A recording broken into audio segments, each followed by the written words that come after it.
Alright, so welcome back to STRC. Today we're going to be looking at the new IR60 Injora body. Went ahead and pulled this thing apart. Let's go ahead and I'll show you the step-by-step process and what it's going to take to get this thing built.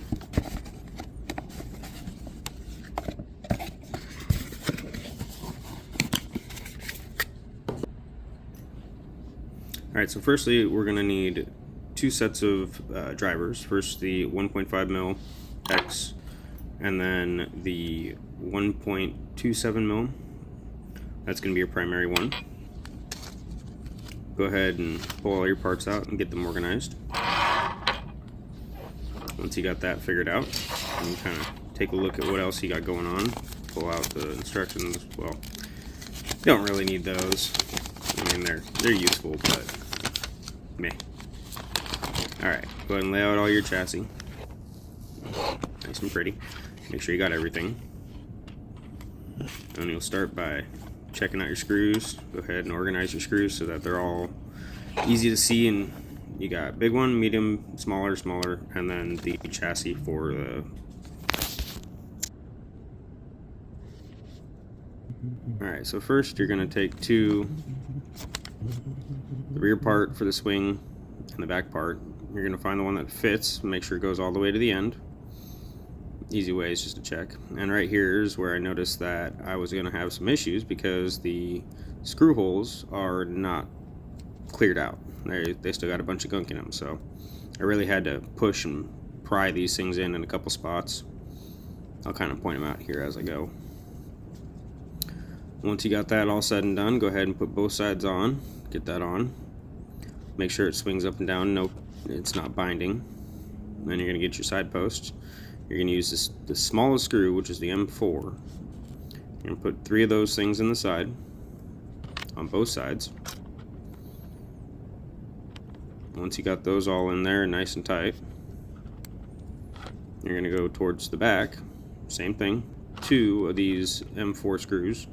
They're going to go in the bottom. And then you're going to put the side posts in for the roll bar. And so one thing to note is that I have not tightened everything up. It is still kind of loose so that I can make sure that it all fits properly. Once you get that done, go ahead and go over the entire thing and tighten it all up. Make sure everything's snug. You don't want to tighten them too much, just so that it barely gets pressure on it, because these things will strip out really easy. Once you strip them out, you're kind of out of luck. So just be careful. Watch what you do. Don't over tighten them. Alright, let's go ahead and move to the body pieces. Each of the sides is held on by 3 M4 screws, the little tiny ones. They have a nice little recess inside of them so that they can they sit flush with the body. And then you're going to take the second longest one, which is the M6, I believe, and you're going to screw that thing all the way in. Now repeat the process on the other side. Now we're going to go ahead and tighten up the window to the cab, make sure that it doesn't fall out. Mine, the window was already installed, so I didn't have to worry about it. I just had to screw it in. Now we're going to go ahead and put the truck together.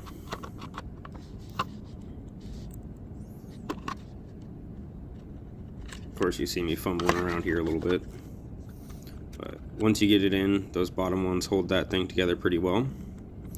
And there are 2 M4s at the bottom, which kind of can be a little bit of a pain in the butt, especially because the threads on this were missing. So I had to pretty much screw it in until I made my own threads. And then there are 3 screws that go into the back of the cab that will attach to the roll bar. Once you get those M4 screws screwed in, you'll pretty much be done. You got to put in the bumper, which we'll go ahead and do right here.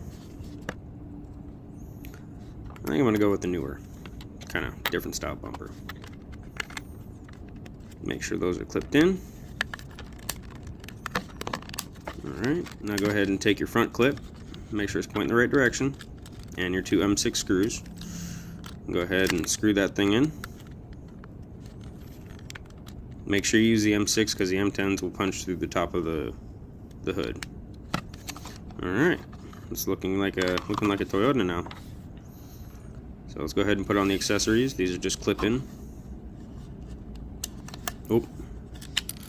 Man, what are the chances it lands right back on top of where the other one was? Anyways, these can be kind of tricky. It took some finagling to get them lined up where they're supposed to go.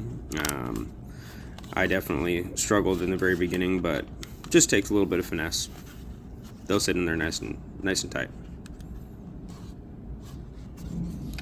Now, one thing to note is that the mirrors, I've never had rubber mirrors before.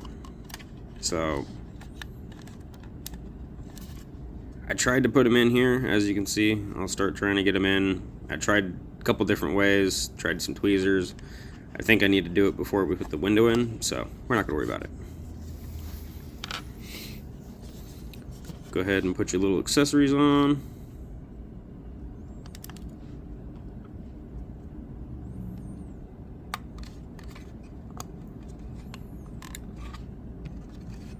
Alright, now you got your windows.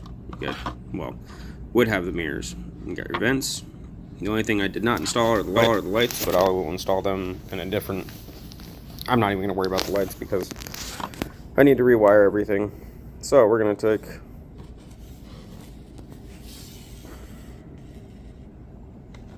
take this guy, take it apart, get rid of the body.